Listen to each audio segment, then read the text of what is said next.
ago was another sign of the excesses that were taking place under the Republican Congress and the Bush administration. And then you see what we get from all of that. My friends on the other side of the aisle were complaining about the deficit and the debt that is being incurred right now. But it's that debt that was created under the Bush administration. It's our responsibility. The Obama administration has inherited a $1.3 trillion deficit. That's where they start. That's where this administration starts. And it starts with a banking crisis, a $1.3 trillion deficit, loss of jobs, and a housing crisis. What we're doing is to provide some funding so that people can buy homes at an interest rate that's reasonable. We're trying to stop the foreclosures that are occurring. So we're trying to stabilize the housing market. We're trying to stabilize the financial market.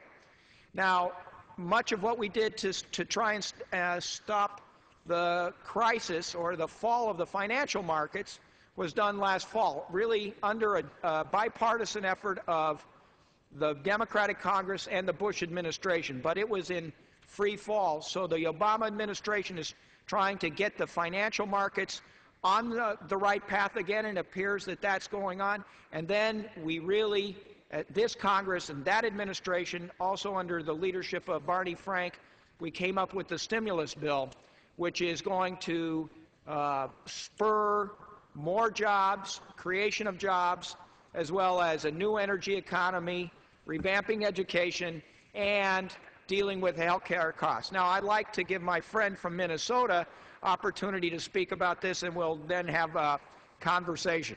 Well, if the gentleman would yield, I just want to ask the gentleman a question.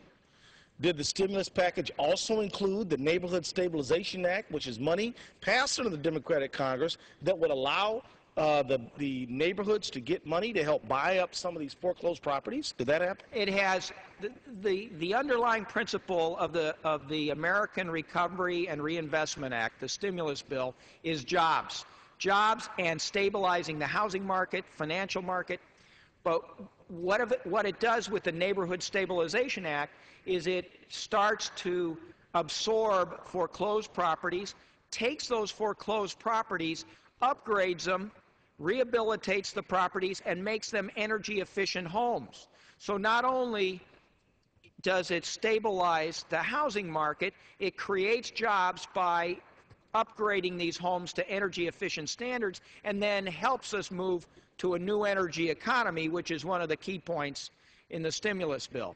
So it really has so many facets to it, the stimulus bill does, to get us back on track after falling off a cliff, as you can see what happened under the Bush administration. So I would yield back to my friend from Minnesota if for any further comments, or I know my friend from Massachusetts is to be guiding all of us tonight, so wherever you would like to go.